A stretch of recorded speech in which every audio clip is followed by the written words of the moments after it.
My name is Prudence Fitzgerald. I'm 30 years old, and my mother just confessed to stealing my $5 million inheritance in front of 47 witnesses. She didn't know she was confessing. She thought she was winning. For 5 years, she told me I was too irresponsible to handle my grandfather's trust fund. For 5 years, she withdrew hundreds of thousands of dollars to fund my brother's failing businesses, while I smiled and pretended not to notice. On my 30th birthday, surrounded by Boston's elite, she finally told me the truth. The money's gone. I spent it all on someone who actually deserves it. She expected that to break me. What she didn't expect was that I'd spent 1,687 days preparing for exactly those words, documenting every lie, every transaction, every email she thought she'd buried. If you're watching this, please subscribe and let me know where you are watching from. This is the story of how I took everything back. The Fitzgerald family home sat on Beacon Hill like a monument to everything my mother believed she deserved. 4 stories of red brick and black shutters, built in 1847, purchased by my grandfather in 1962 for what was then considered an obscene amount of money. By the time I was born, the house had become less of a home and more of a stage, a place where my mother could perform the role she'd spent her entire adult life perfecting: the wife of a prominent surgeon, the hostess of impeccable taste, the matriarch of a family that looked flawless from the outside. My father, Dr. Richard Fitzgerald, was a cardiac surgeon at Massachusetts General Hospital. He saved lives for a living. But at home, he was a ghost who happened to eat dinner with us, present in body, absent in every way that mattered. He let my mother make every decision, sign every check, choose every school and summer camp and career path. I think he believed that staying quiet was the same as keeping the peace. My brother Bradley was 3 years younger than me and had never worked a real job in his life. By 27, he'd started 3 companies: a sustainable fashion brand that sold 12 shirts, a tech startup that never built any technology, and a wellness app that crashed on launch day and never recovered. Each failure cost someone money. That someone, I would later learn, was me. I still remember Christmas dinner in 2019. I'd just been promoted to senior financial analyst at one of the Big Four accounting firms, a position I'd worked toward for 3 years, often staying at the office until midnight, surviving on coffee and the stubborn belief that hard work would eventually be recognized. I got promoted, I announced, unable to hide my smile. Senior analyst. My mother barely looked up from her wineglass. That's nice, dear, but what about your personal life? You're 25 and still single. I'm starting to worry. The table laughed. Bradley launched into a story about his new venture. And just like that, my accomplishment disappeared, absorbed into the background noise of a family that had never learned to see me. In the Fitzgerald household, success was measured by how well you fit the mold. Bradley fit. I never did, and for years I thought that was my fault. My grandfather, Edward Fitzgerald, was the only person in my family who ever made me feel seen. He was a self-made man, started as a bookkeeper, ended as the founder of a regional insurance company he sold in 1987 for what the newspapers called an undisclosed sum. That sum, I would learn, was substantial. And unlike the rest of my family, Grandpa Edward didn't believe in flash. He believed in preparation. When I was 12, he sat me down in his study and said something I never forgot. "Prudence, your mother married into this family. Your brother takes after her. But you take after me, and I'm going to make sure you're protected." I didn't understand what he meant until he died in 2015. His will was read in the offices of Morrison and Associates on a gray Tuesday in February. My mother wore black Chanel and dabbed at dry eyes. My father held her hand. Bradley looked bored. And then the lawyer read the section about me. To my granddaughter, Prudence Eleanor Fitzgerald, I bequeath a trust fund in the amount of $5 million to be held and managed until she reaches the age of 25, at which point she shall have full access and control. I remember my mother's face, a flicker of something sharp before she smoothed it into a smile.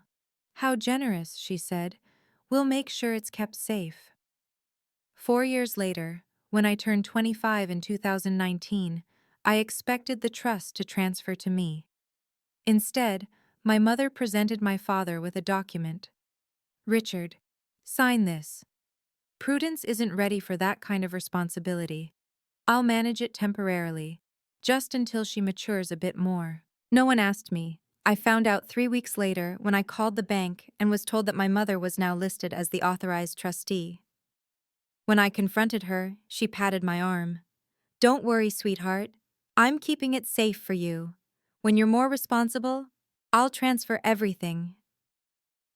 What she didn't know was that 2 weeks after my grandfather's funeral, someone else had already reached out to me, someone my grandfather had trusted more than his own daughter-in-law. Marcus Webb was 62 years old when he called me for the first time. His voice was calm, careful, the voice of a man who had spent 4 decades navigating legal minefields without stepping on a single one. "Miss Fitzgerald," he said, "my name is Marcus Webb. I was your grandfather's independent trust advisor. He appointed me before he passed to ensure his wishes were followed. I believe we should meet." We met at a coffee shop in Cambridge, far enough from Beacon Hill that no one would recognize me. Marcus slid a manila folder across the table. Inside was a document I'd never seen before. Trust document number TF 1987-04 WO. "Your grandfather was a careful man," Marcus said. "He didn't trust easily, but he trusted you. That's why this document exists." He pointed to a section marked in yellow highlighter. Section 7.3. I read it 3 times to make sure I understood. "The trustee shall have authority to withdraw accrued interest for approved expenses. The principal amount of $5,000 shall remain untouched until the beneficiary reaches age 30 or requests full transfer, whichever occurs later." "She can only touch the interest," I said slowly, "not the principal." "Correct. The $5 million is protected, but if you confront her now, she may find ways to restructure the trust, change the terms, move the money offshore. You'd spend years in court and might never see a dollar." "So what do I do?" Marcus looked at me with something that might have been respect. "You wait, you watch, you document everything, and when you turn 30, you file a formal request with the probate court. By then, you'll have a record of every violation." I nodded slowly, feeling something cold and sharp crystallize in my chest. "Thank you, Mr. Webb. Your grandfather would be proud, Miss Fitzgerald." From that day forward, I started counting 1,687 days, and every single day, I watched my mother spend money she didn't know she couldn't touch, while I built the case that would eventually bring her down. The first bank statement arrived in March 2020, sent to a P.O. box I'd rented under my middle name. Marcus had arranged for duplicate records, a precaution my grandfather had written into the trust's administrative clause, one my mother apparently never bothered to read. I opened the envelope at my kitchen table with steady hands and a racing heart. Withdrawal, March 15, 2020. Amount, $45,000. Memo. Bradley Fitzgerald, seed funding. I turned the page. Withdrawal, March 22, 2020. Amount, $40,000. Memo. Family operating expenses. And another. Withdrawal, April 3, 2020. Amount, $42,000. Memo. Bradley Fitzgerald, business development. In the first year alone, my mother withdrew $127,000 from the trust's interest account. Every dollar went to one of 2 places: Bradley's failing ventures, or expenses that I suspected meant spa retreats and donations to charities that happened to host galas where she could be photographed. I created a spreadsheet. I named it Inheritance LSX and saved it on an encrypted drive. Row 1, March 15, 2020. Withdrawal, $45,000. Stated purpose: Bradley Fitzgerald, seed funding. Status: Not approved by beneficiary. Row 2, March 22nd, 2020. Withdrawal, $40,000. Stated purpose, family operating expenses. Status, not approved by beneficiary. Row 3, April 3rd, 2020. Withdrawal, $42,000. Stated purpose, Bradley Fitzgerald, business development. Status, not approved by beneficiary. I didn't delete anything. I just added another row every month. By the end of 2020, the spreadsheet had 47 entries. The total was $127,000, interest that should have been accruing for my future, now funding my brother's third consecutive failure. But here's what my mother didn't understand about finance. Compound interest is patient. It waits, it grows, and eventually it comes due. So would she. By September 2022, the spreadsheet had grown to 147 rows. The total withdrawn from my trust's interest, $612,000. I sat across from Marcus Webb at our usual coffee shop. Same corner booth, same bitter espresso, same view of students hurrying past the window, and watched his face grow serious. Prudence, we need to talk about timing. He placed a legal document on the table. The words statute of limitations appeared in bold. Massachusetts law gives you 3 years from the date you became aware of a fiduciary breach to file a claim. You first learned about your mother's actions in March 2020. That means you have until March 2023 to initiate proceedings, but I'd recommend waiting until your 30th birthday. It gives you stronger standing. March 14th, 2024, I said. That's 18 months away. Yes, but there's a complication. He pulled out another document. This one a letter from a law firm I didn't recognize.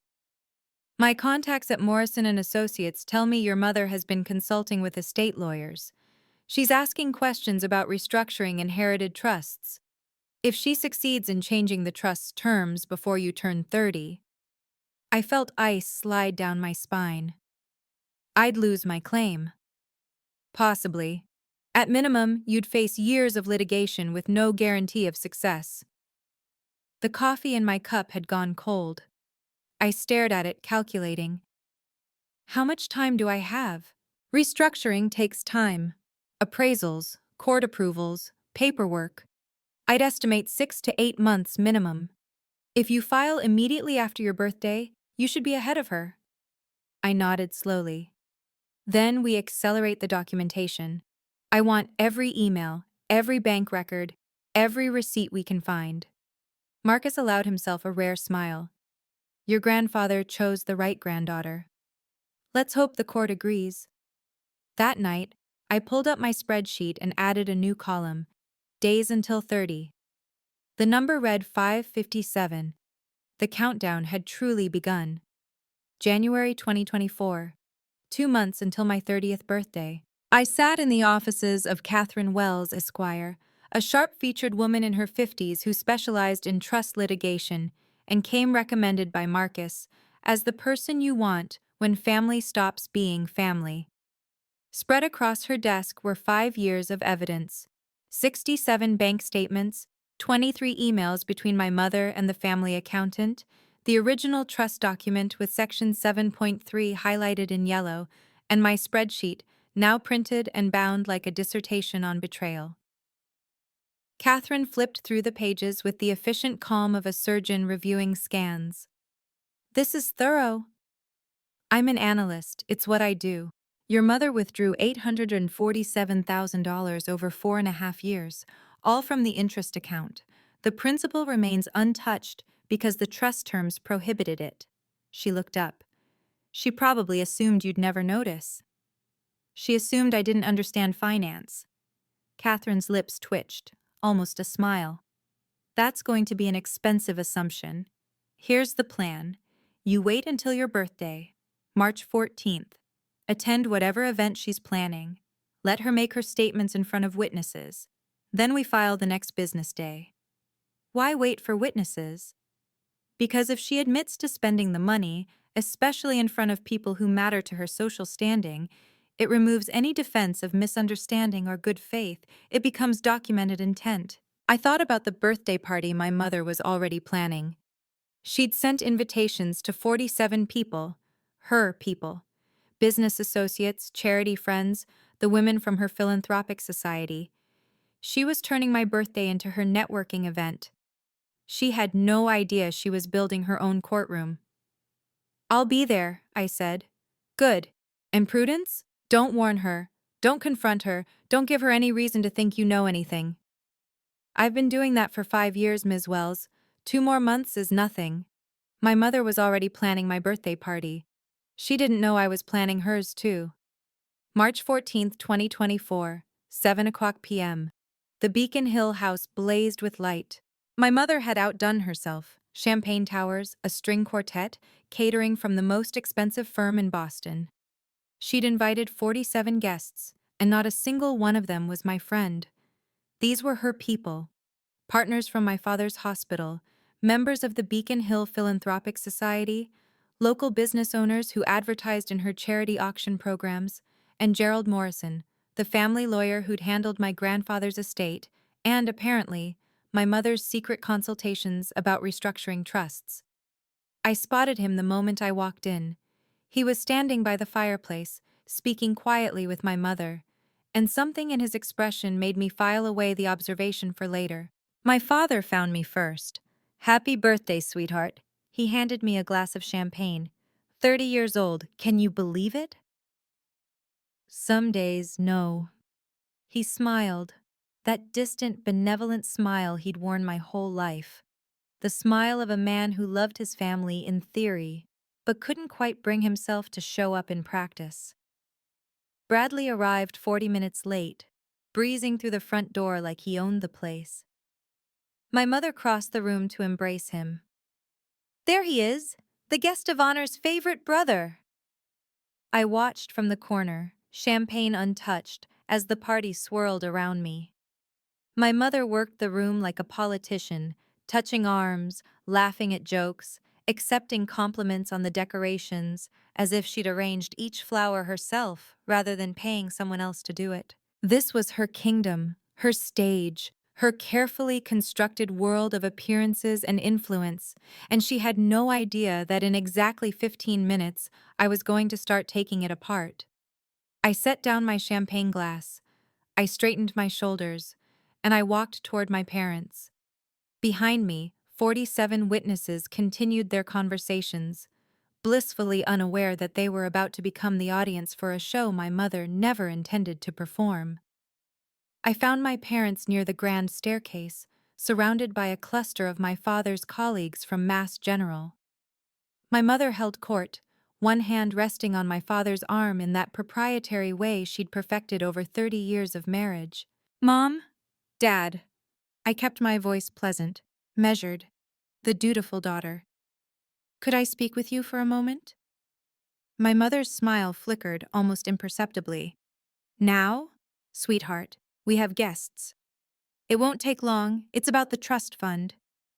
The flicker became a freeze. Beside her, my father shifted uncomfortably. "The trust fund," I continued, as if I hadn't noticed their reactions. "I'm 30 today. According to the original document, I have full access now. I wanted to discuss the transfer process." My mother's laugh was too bright, too quick. "Prudence, this really isn't the time." The document was very clear, Mom. Age 30 or formal request, whichever comes later. I'm making the request. Dr. Harrison from cardiology raised an eyebrow. His wife leaned in slightly, scenting gossip. My father cleared his throat. "Vivian, perhaps we should step into the study. There's nothing to discuss." My mother's voice had hardened, all pretense of warmth evaporating. "I'm still managing that fund, and I'll continue to do so until I decide otherwise." "Until you decide?" I kept my tone even. "It's my inheritance, Mom. From Grandpa Edward. To me. Your grandfather wanted what was best for you, and I know what's best." "Do you?" More guests were listening now. I could feel their attention shifting, conversations dying mid-sentence, champagne glasses hovering halfway to lips. My mother stepped closer, lowering her voice to a hiss. "Don't embarrass me in my own house, Prudence." "I'm not trying to embarrass anyone. I just want what's mine." For a moment we stood frozen, mother and daughter, locked in a battle neither of us was willing to lose. Then my mother smiled, a cold, sharp thing that didn't reach her eyes. "Fine," she said, loud enough for the watching guests to hear. "You want the truth? Let me give you the truth." My mother turned to face the room, arms spreading in a gesture of theatrical exasperation. Her audience was rapt, 47 pairs of eyes fixed on the drama unfolding before them. "My daughter," she announced, voice carrying across the silent room, "has been asking about a trust fund her grandfather left her. A trust fund that, frankly, she was never mature enough to handle." She paused for effect, letting the words sink in. "So I managed it for her. For 5 years I kept that money safe. I made sure it was used wisely. And you know what I did with it?" I said nothing. I waited. "I spent it on her brother." My mother's chin lifted, defiant. "Every penny. Bradley needed capital for his businesses. He needed support. He's building something, contributing to this family's legacy. And Prudence?" She waved a dismissive hand in my direction. "She has her little job. She has her apartment. She doesn't need the money." Murmurs rippled through the crowd. Some guests nodded sympathetically. Of course, a mother would prioritize a struggling son. Others exchanged uncomfortable glances. "So there you have it?" My mother's smile was triumphant. "The trust fund is gone. All 5 million of it. I spent it on your brother's future, because unlike you, he actually deserves it." She expected me to cry. She expected me to scream, or storm out, or make a scene that would confirm every story she'd told about her difficult, ungrateful daughter. Instead, I smiled. "That's interesting, Mom. Really interesting." I reached into my clutch and pulled out my phone. "Because I've been talking to the bank, and according to them, you only ever had access to the interest. The principal, all 5 million of it, is still there, untouched, because the trust document you apparently never bothered to read wouldn't let you touch it." The room went absolutely silent.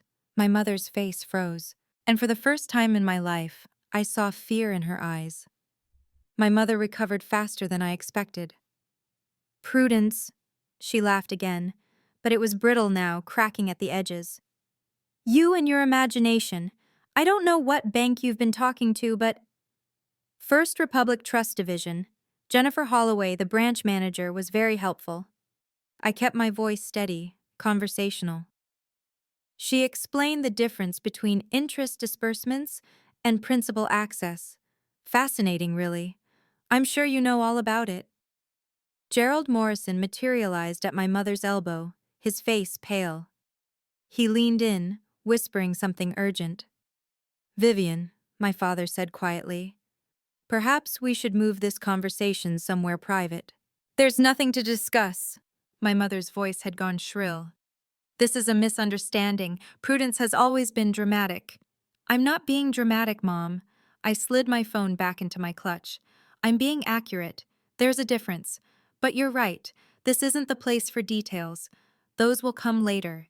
In court." The murmurs around us grew louder. Mrs. Patterson from the Philanthropic Society was whispering to Mrs. Aldrich. Dr. Harrison had stepped back, arms folded, watching the scene unfold like it was a particularly interesting surgery. "Court?" My mother's laugh was desperate now. "You take your own mother to court?" "No." I kept my voice level. "I'm taking a trustee who violated her fiduciary duty to court. The fact that she's my mother is incidental." I stepped back, addressing the room with a calm I didn't entirely feel. "Thank you all for coming to my birthday party. I'm sorry for the disruption. Please enjoy the champagne." Then I walked toward the door.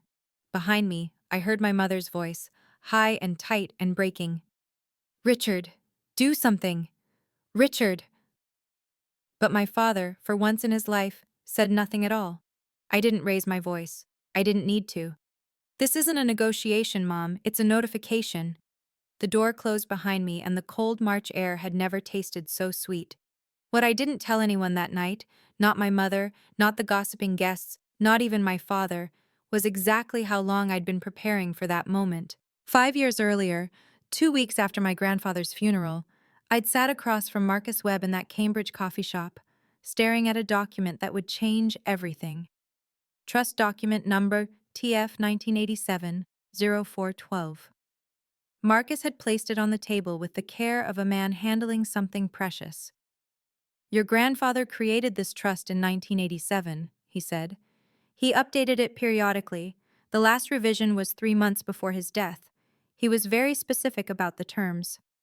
I scanned the pages, parsing the legal language with the analytical eye I'd spent years developing. And then I reached Section 7.3. The trustee shall have authority to withdraw accrued interest for approved expenses. I looked up. Approved by whom? The beneficiary, you. That clause requires your documented consent for any interest withdrawal. But no one asked me. No one even told me about the withdrawals until you called the bank yourself.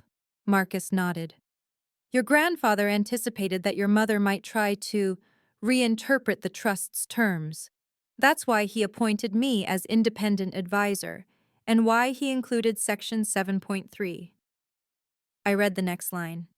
The principal amount of $5,000, $5 million, shall remain untouched until the beneficiary reaches age 30 or requests full transfer, whichever occurs later. She can't touch the principal at all? No. The $5 million is protected. She can access interest, but only with your approval. Any withdrawal made without that approval is a breach of fiduciary duty. I sat back, mind racing. My mother had already been withdrawing funds for months, without my knowledge, without my consent. Your grandfather knew his family, Miss Fitzgerald. Marcus's voice was gentle. He loved them, but he didn't trust all of them, and he wanted you protected. He knew, I whispered. He knew this would happen. He suspected, and he made sure you'd have proof. The second piece of evidence came from an unexpected source. June 2022. I was at my desk at the accounting firm, buried in quarterly reports, when my phone buzzed with an email from an address I didn't recognize. The subject line read, "I can't do this anymore." The sender was Nancy Collins, my family's accountant for the past 15 years, a woman who had been at every Christmas party, every summer barbecue, every birthday dinner, a woman who had watched me grow up, a woman who, apparently, had a conscience. Miss Fitzgerald, the email began, I apologize for reaching out this way, but I need you to see what's been happening. I've attached copies of correspondence between myself and your mother regarding the trust fund. I was instructed to keep these from you. I can't continue doing that. I opened the attachment.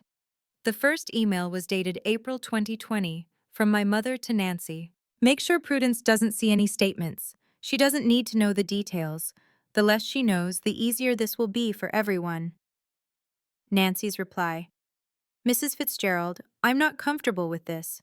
Prudence is legally the beneficiary. She has a right to. My mother's response. She has a right to what I say. She has a right to. I'm the trustee. I decide what she needs to know. Don't worry about Prudence. She doesn't understand finance. She never has. I read that line 3 times. She doesn't understand finance. I had spent 4 years at one of the world's top accounting firms, analyzing complex financial structures for Fortune 500 companies. I had passed the CPA exam on my first attempt. I could read a balance sheet faster than most people read a menu, and my mother thought I didn't understand finance. I saved the emails to my encrypted drive. Then I called Nancy Collins. Thank you, I said when she answered. You're going to be hearing from my lawyer. Nancy paused. I hope you nail her to the wall. So did I. Okay, I need to pause here for a second. If you've ever had someone in your family treat you like you're invisible, like your accomplishments don't matter, like your voice doesn't count, I want you to drop a comment right now. Tell me where you're watching from and let me know. Have you ever been underestimated by someone who should have believed in you? I read every single comment. Now, back to the story. I expected my mother to panic. I expected phone calls, tears, maybe even an attempt at apology. What I didn't expect was a full-scale public relations campaign. 2 days after the birthday party, my phone started buzzing with text messages from people I hadn't spoken to in years. "Hey Prue, your mom told me you've been having a rough time. Just checking in.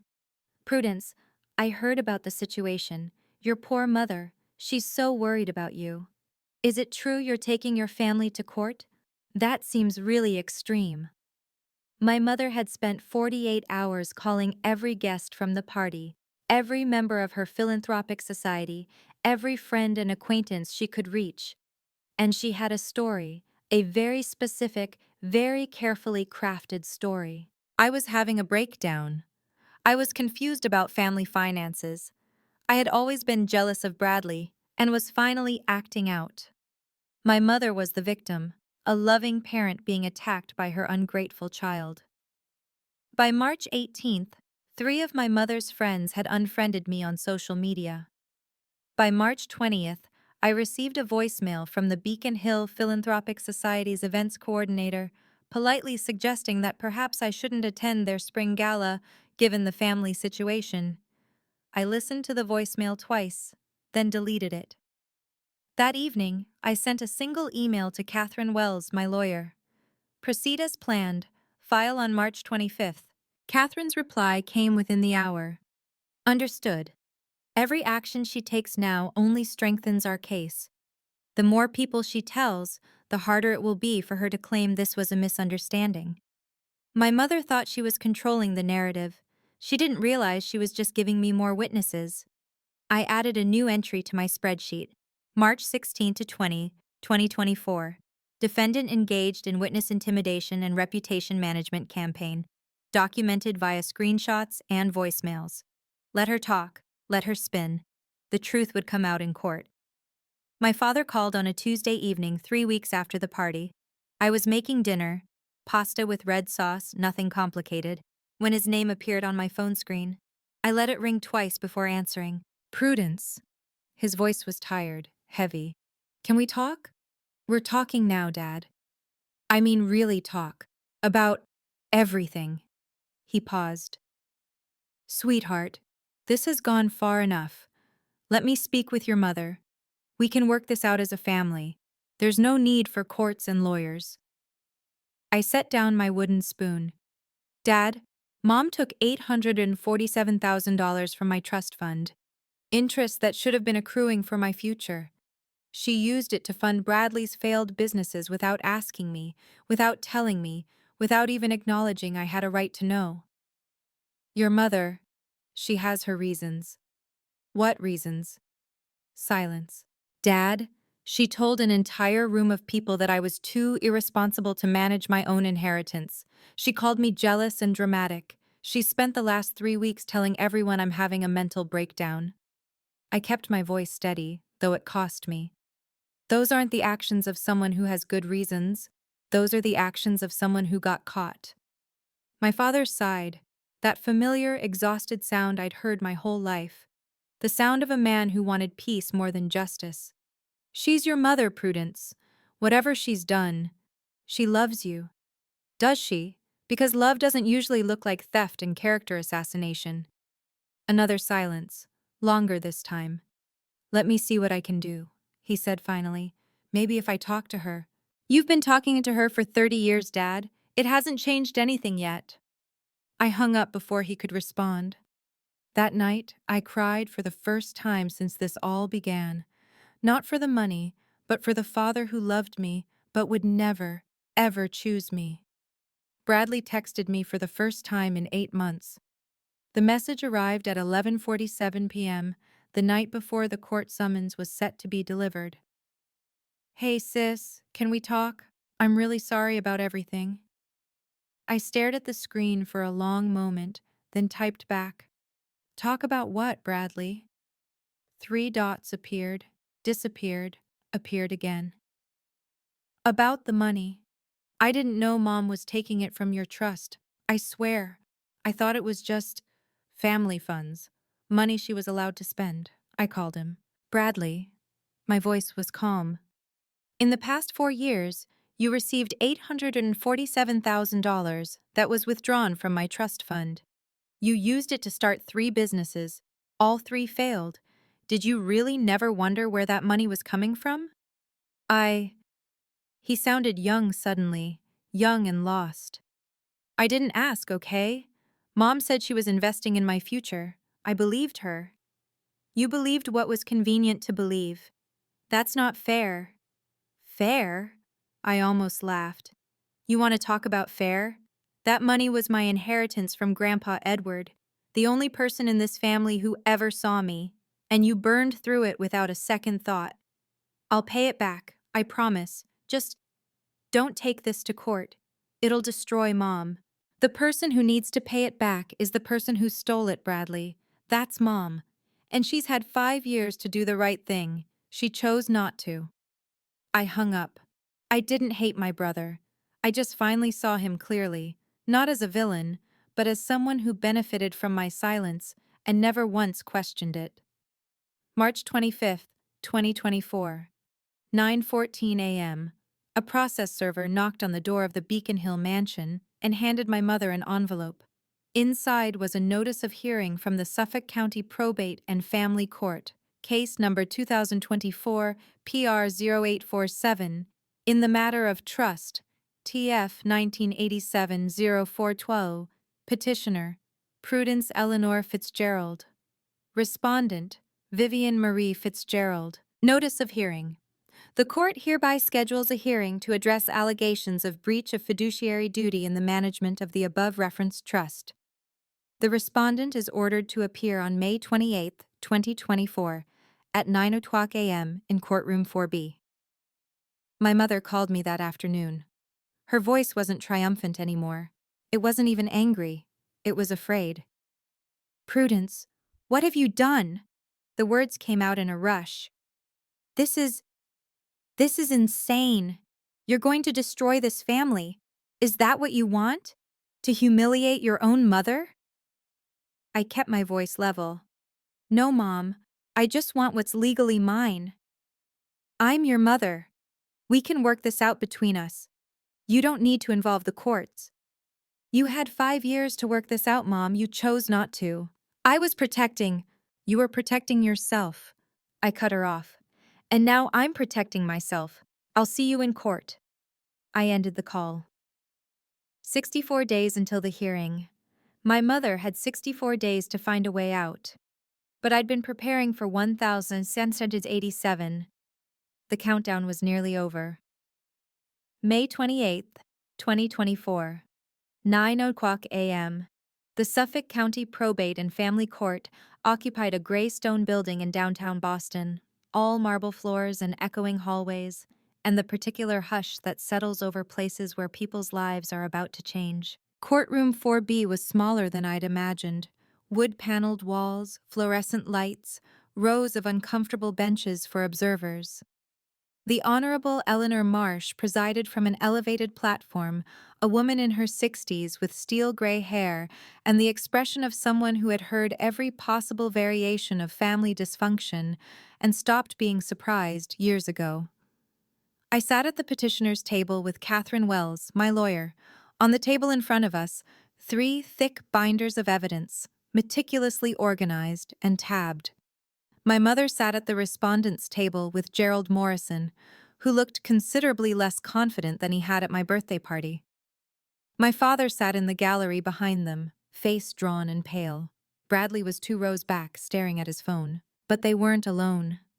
Scattered throughout the gallery were faces I recognized from the party, members of my mother's philanthropic society, curious and watching. Mrs. Patterson, Mrs. Aldrich, Dr. Harrison and his wife.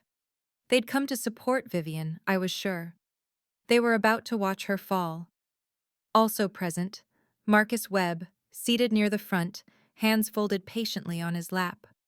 Jennifer Holloway from First Republic Trust Division, a leather briefcase at her feet. And Nancy Collins, the former accountant, who avoided my mother's gaze with pointed determination. My mother wore her Chanel suit, pearl buttons, cream silk, armor against the world. But I noticed her hands trembling slightly as she reached for her water glass. The room was silent, expectant. Judge Marsh looked up from her papers. This hearing is now in session.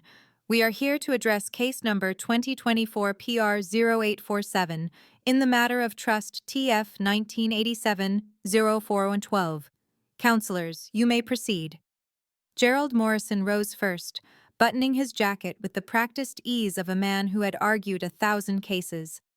Your Honor, thank you for hearing this matter. I want to begin by emphasizing that this is, at its heart, a family misunderstanding, one that has been blown out of proportion by a daughter who, regrettably, does not fully appreciate everything her mother has done for her. He paused, letting that framing settle. My client, Vivian Fitzgerald, has managed her daughter's trust fund for 5 years. She did so with the best intentions, protecting a young woman she believed was not yet ready for the responsibility of substantial wealth. Every decision she made was in the interest of the family as a whole. Objection, Catherine Wells said calmly. The issue is not intent. The issue is whether Mrs. Fitzgerald violated the explicit terms of the trust document. Judge Marsh nodded. Sustained. Mr. Morrison, please confine your opening to the facts of the case. Morrison's smile tightened. Of course, Your Honor. The facts are these. My client was granted trustee authority. She used that authority to distribute trust interests to family members for legitimate purposes. Miss Fitzgerald, the beneficiary, was always going to receive her inheritance when appropriate. This case is premature. Premature? Judge Marsh raised an eyebrow. The petitioner is 30 years old, the age specified in the trust for full access. What exactly was Mrs. Fitzgerald waiting for? Morrison hesitated for just a fraction of a second, and in that hesitation, I saw the first crack in my mother's defense. My client was exercising her discretion as trustee. We'll see what the evidence says about that discretion. Judge Marsh's voice was dry. Counselor Wells, you may call your first witness. Marcus Webb took the witness stand with the measured dignity of a man who had spent decades navigating legal complexities. Catherine approached with the trust document in hand. Mr. Webb, can you please identify this document? This is Trust Document TF 1987-04112, created by Edward Fitzgerald in 1987 and last amended 3 months before his death in 2015. I was appointed as the independent trust advisor. And what does that mean, independent trust advisor? It means I was charged with ensuring that the trust terms were followed, regardless of family dynamics. Mr. Fitzgerald specifically wanted someone outside the family to provide oversight. Catherine handed the document to the judge, then turned back to Marcus. Mr. Webb, please read Section 7.3 for the court. Marcus adjusted his glasses and read clearly. The trustee shall have authority to withdraw accrued interest for approved expenses. The principal amount of $5,000, $5 million, shall remain untouched until the beneficiary reaches age 30 or requests full transfer, whichever occurs later. What does approved expenses mean in this context? It means expenses that have been documented and consented to by the beneficiary. In this case, Miss Prudence Fitzgerald. The trustee cannot unilaterally decide how to spend the interest. Judge Marsh looked up. Mr. Morrison, was your client aware of this requirement for beneficiary approval? My mother leaned over, whispering frantically to Gerald. His face had gone tight. Your Honor, he said slowly, my client believed she had implicit authority.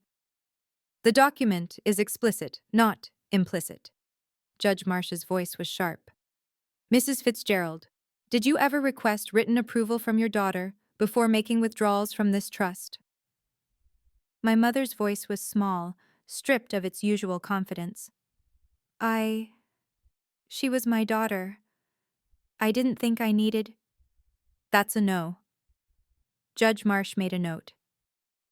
Continue, Counselor Wells. Jennifer Holloway took the stand next, her leather briefcase now open on the evidence table. She was a professional woman in her mid-40s, precisely dressed, with the air of someone who dealt in facts and found speculation distasteful. Ms. Holloway, you are the branch manager of the First Republic Trust Division, correct? That's correct. I've held that position for 8 years. Catherine lifted a thick binder. I'm entering into evidence petitioner's Exhibit B, 67 monthly bank statements from trust account TF 1987-0412, spanning from January 2019 through March 2024. She handed the binder to Jennifer. Can you please summarize what these statements show? Jennifer flipped through the pages she clearly knew by heart. Over this period, a total of $847,000 was withdrawn from the trust's interest account. All withdrawals were authorized by the trustee, Vivian Fitzgerald.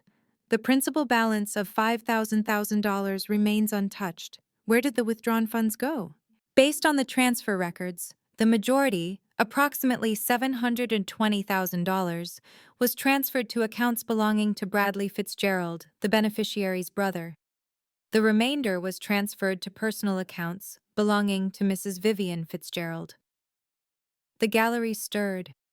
I saw Mrs. Patterson lean over to whisper something to Mrs. Aldrich, her expression no longer sympathetic. To be clear, Catherine continued, none of these funds were transferred to or used for the benefit of Prudence Fitzgerald, the trust's beneficiary? That's correct. Our records show no disbursements to Miss Fitzgerald and no documented expenses on her behalf. Judge Marsh looked at my mother. Mrs. Fitzgerald, $847,000 in withdrawals over 5 years, none of it going to your daughter, the person the trust was created to benefit. Can you explain this? My mother's voice cracked. I was investing in the family's future. You were investing in your son. The judge's tone was ice. Not the beneficiary. Continue, counselor. Nancy Collins walked to the witness stand with her shoulders straight and her jaw set. A woman who had made a decision and was determined to see it through. Ms. Collins, you were employed as the Fitzgerald family's accountant from 2009 through 2022, correct? That's correct. Catherine held up a printed document. I'm entering into evidence petitioner's Exhibit C, an email exchange between you and the respondent, dated April 2020. Can you please confirm these are authentic communications? Nancy glanced at the papers. Yes, I sent these emails. Please read the highlighted portion from Mrs. Fitzgerald's email dated April 12, 2020. Nancy's voice was steady. Don't worry about Prudence. She doesn't understand finance. She never has. Make sure she doesn't see any statements. A ripple of reaction moved through the gallery. My mother's face had gone white. Mrs. Fitzgerald explicitly instructed you to hide financial information from the trust's beneficiary? Yes. And when I expressed concerns about the legality of that instruction, she told me it wasn't my place to question her decisions. What did you do? I kept quiet for 2 years because I was afraid of losing my job. Then I couldn't do it anymore. I resigned and sent copies of our correspondence to Miss Fitzgerald. Judge Marsh's eyes were fixed on my mother. Mrs. Fitzgerald, do you have an explanation for this email? My mother's lawyer started to speak, but she cut him off. Nancy misunderstood. I was just trying to protect my daughter from stress. By hiding theft? The judge's voice could have frozen water. Counselor Morrison, I think we've heard enough for a preliminary determination. All right, we're at the turning point. Before I tell you what the judge decided, I want to hear from you. What do you think should happen to someone who steals from their own child and laughs about it? Drop your verdict in the comments, and if you're still watching, hit that subscribe button. The ending is worth it. Let's finish this together. The courtroom had gone completely silent. Not even the rustle of papers or the creak of benches. Just 40 pairs of eyes fixed on Judge Eleanor Marsh as she reviewed her notes. She took her time. A full minute passed. Then another. When she finally spoke, her voice carried the weight of absolute certainty. Based on the evidence presented, this court finds the following. She looked directly at my mother. First, Vivian Marie Fitzgerald, as trustee of trust, TF 1987-0412, had a fiduciary duty to manage trust assets in the best interest of the beneficiary, Prudence Eleanor Fitzgerald. She has demonstrably failed in this duty. Second, the trustee withdrew $847,000 in accrued interest without the documented consent of the beneficiary, as explicitly required by Section 7.3 of the trust document. This constitutes a breach of fiduciary duty under Massachusetts General Laws, Chapter 203E. Third, the evidence, including financial records and the trustee's own written communications, indicates this breach was deliberate, not inadvertent. My mother made a small sound, a whimper. Therefore, this court orders the following immediate relief. Judge Marsh read from her notes, each word precise. 1. Vivian Fitzgerald's authority as trustee is hereby revoked, effective immediately. 2. The principal balance of $5,000 shall be transferred to the direct control of Prudence Fitzgerald within 30 business days. 3. Vivian Fitzgerald is ordered to repay the sum of $847,000 in improperly withdrawn interest, plus statutory interest from the date of each withdrawal. Total restitution, $892,350. 4.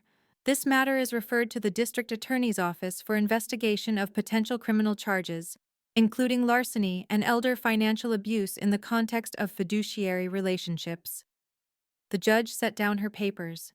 Mrs. Fitzgerald, you had a sacred trust, both legally and morally. You violated it.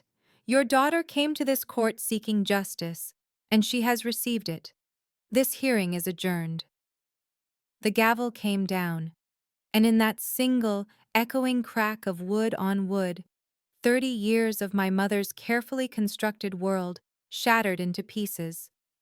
For a long moment, nothing moved. My mother sat frozen at the respondent's table, her Chanel suit suddenly looking less like armor and more like a costume she'd forgotten how to wear. Her face was gray, not pale gray, as if something essential had drained out of her. Gerald Morrison gathered his papers without looking at her. He muttered something about appeals and filing deadlines, but even he didn't sound like he believed it. In the gallery, the Philanthropic Society women rose in ones and twos, gathering their purses, avoiding eye contact. Mrs. Patterson walked out first, followed by Mrs. Aldrich. Neither said goodbye.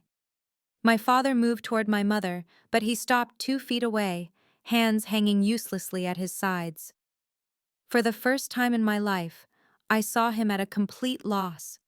A man who had spent decades deferring to his wife suddenly confronted with the consequences of that deference. Bradley left before anyone else. He walked straight past our mother without a word, phone already pressed to his ear.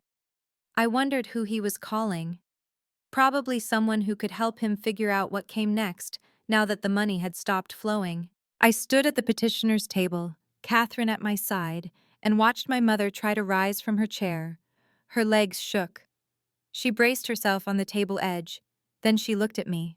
Her mouth opened. To say what? An apology? An accusation? A plea? I never found out. The words didn't come.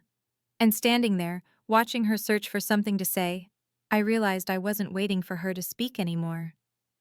I didn't need her words, not her approval, not her apology, not her excuses. I needed nothing from her at all. I picked up my briefcase and walked toward the door, leaving my mother alone with the ruins of everything she'd built.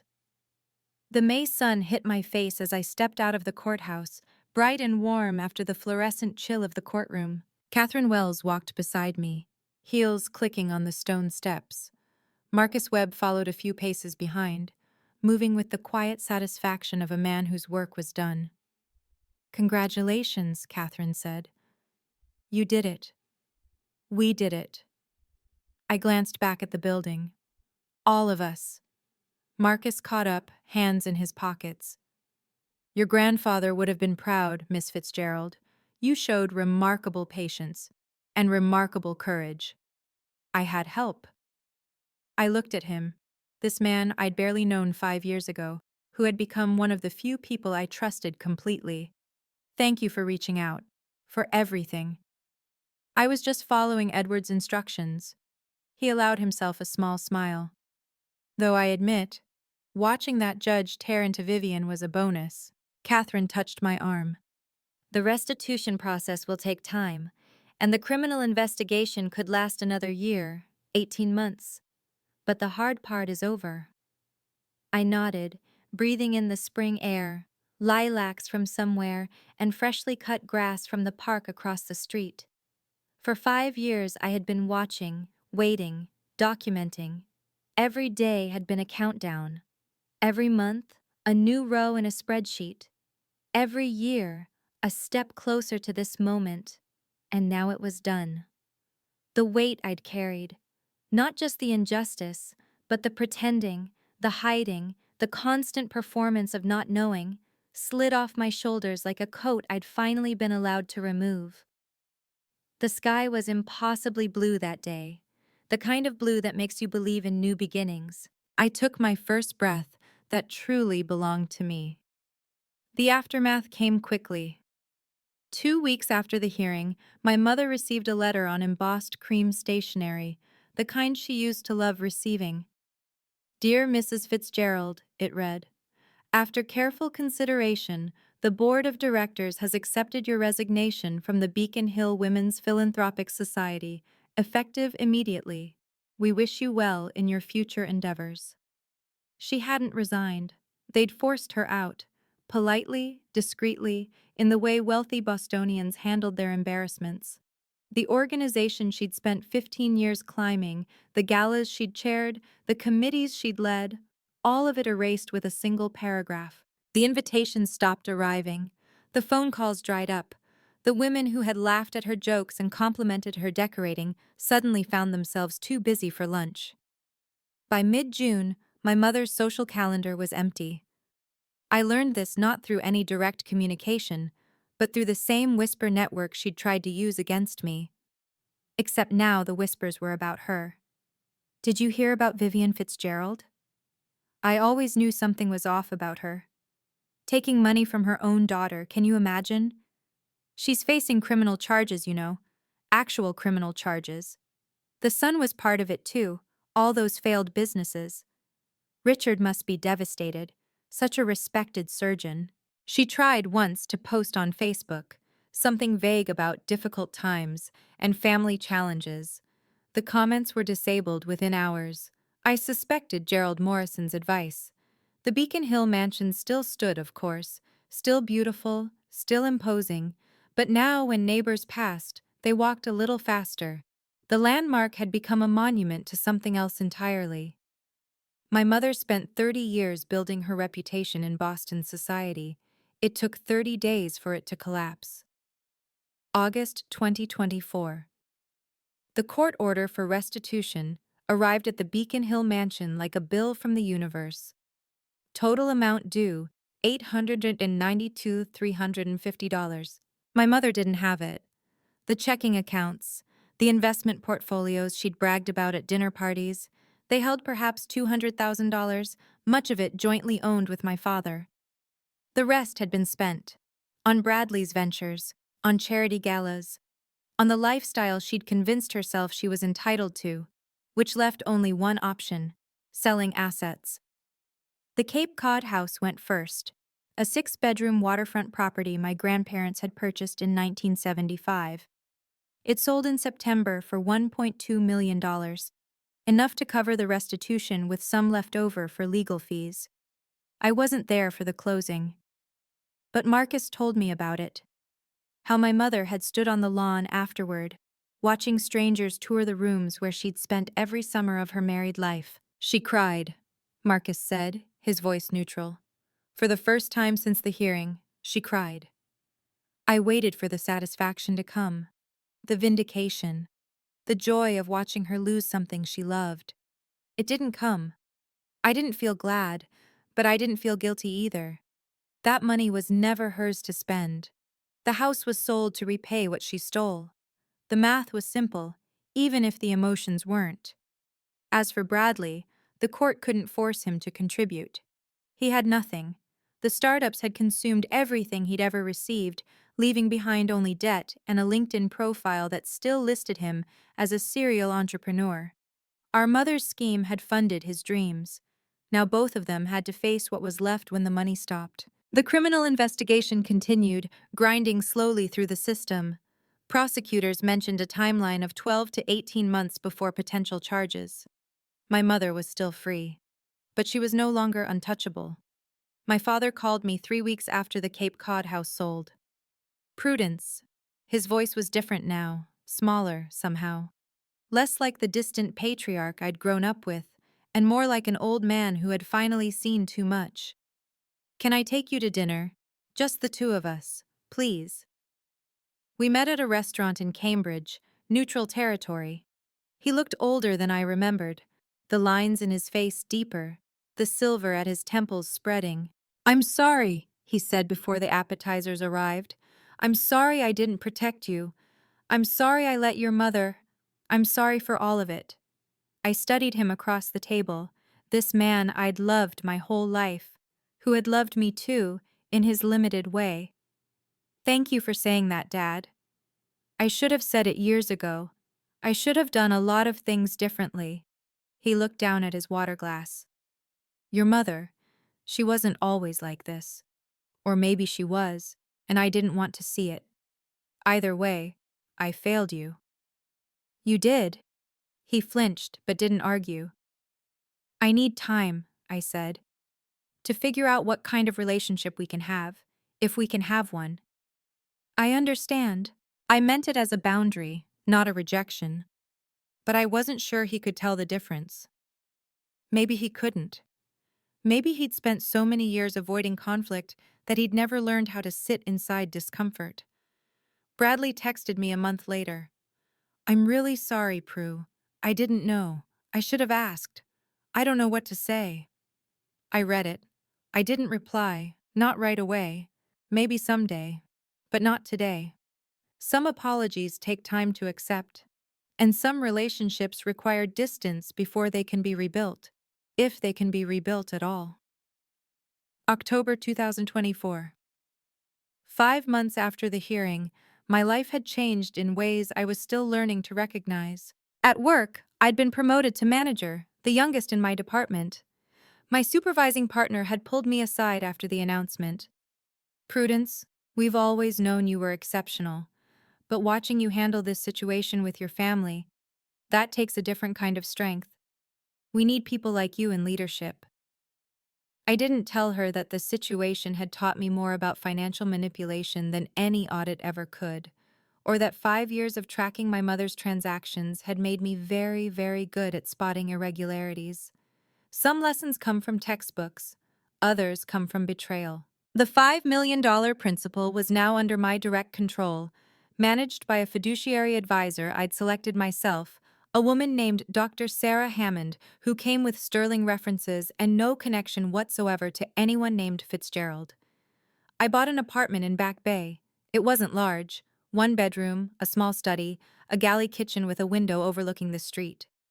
But every square foot of it was mine, purchased with my own salary, furnished with my own taste.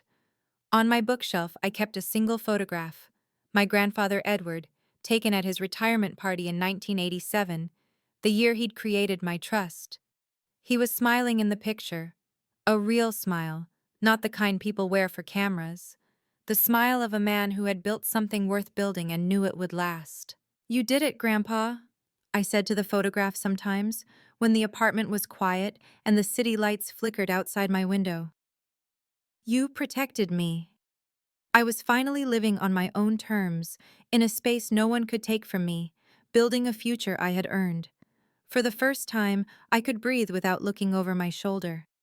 People ask me sometimes how I managed to stay silent for 5 years, how I sat at family dinners, listening to my mother dismiss my career, how I watched Bradley receive check after check for ventures that were doomed from the start, how I smiled through birthday parties and holiday gatherings while counting the days until I could act. The truth is, I almost didn't. There were nights when the anger was so sharp I could taste it, metallic, bitter, burning in my throat. Nights when I drafted emails I never sent, practiced confrontations that never happened. Imagined standing up at Thanksgiving dinner and screaming every truth I'd been swallowing for years. But I didn't, because I understood something my mother never learned. Patience isn't about accepting mistreatment. It's about refusing to fight on someone else's terms. If I had confronted her in 2019, she would have restructured the trust, moved the money, hired lawyers to delay and obfuscate until I was too exhausted to continue. She would have controlled the narrative, painted me as the ungrateful daughter, turned family against me before I had any proof. Instead, I waited. I watched. I documented. And when I finally acted, I did it with enough evidence to make her own words condemn her. My mother thought silence was weakness. She thought my quiet meant I was scared, or naive, or too stupid to understand what she was doing. She was wrong. My silence was strategy. My patience was power. And in the end, the only voice that mattered was the judge's. December 2024. A Christmas card arrived at my Back Bay apartment. A tasteful scene of snow-covered pines, my father's handwriting on the envelope. Inside, just a few words. Merry Christmas, Prudence. I hope you're well. I love you. Dad. No signature from my mother. I sat with the card for a long time, turning it over in my hands, feeling its weight. Then I wrote a response. Dear Dad, Merry Christmas. I'm doing well. Better than I've been in years. I hope you're finding peace in this season. I'm not ready for holiday dinners or family gatherings. I don't know if I ever will be, but I can manage this. A card, once in a while. A reminder that we still exist to each other. That's what I can offer right now. Love, Prudence. I mailed it the next morning. There was no dramatic reconciliation, no tearful phone calls or heartfelt apologies that fixed everything. Real life doesn't work that way, not after what happened. But there was this, a boundary, clearly drawn. A door left slightly ajar, not slammed shut. I hadn't cut off my family. I had just stopped pretending we were closer than we were. I stopped performing the role of the good daughter, the understanding sister, the person who absorbed everyone else's needs while ignoring her own. Love, I was learning, doesn't mean unlimited access. It doesn't mean forgiveness without change or tolerance without limits. Love means knowing what you can give and being honest about what you can't. Spring 2025. I sat in my apartment as the evening light turned gold through the window, watching the city come alive below. On my desk, a folder with the preliminary paperwork for the Edward Fitzgerald Memorial Scholarship Fund. The plan was still taking shape, a fund for first-generation college students pursuing degrees in finance and accounting. Young people who, like my grandfather, came from nothing and wanted to build something. Young people who deserved someone in their corner. It felt right. It felt like continuation. On my bookshelf, my grandfather smiled at me from his photograph. I had never known him as well as I wished I had, but in the years since his death, I'd come to understand him better than I ever did when he was alive. He hadn't just left me money. He'd left me protection. He'd looked at his family with clear eyes and done what he could to shield me from them. Now it was my turn to do something worthy of that gift. I wasn't angry anymore. I wasn't waiting anymore. I wasn't watching through a window while other people lived my life.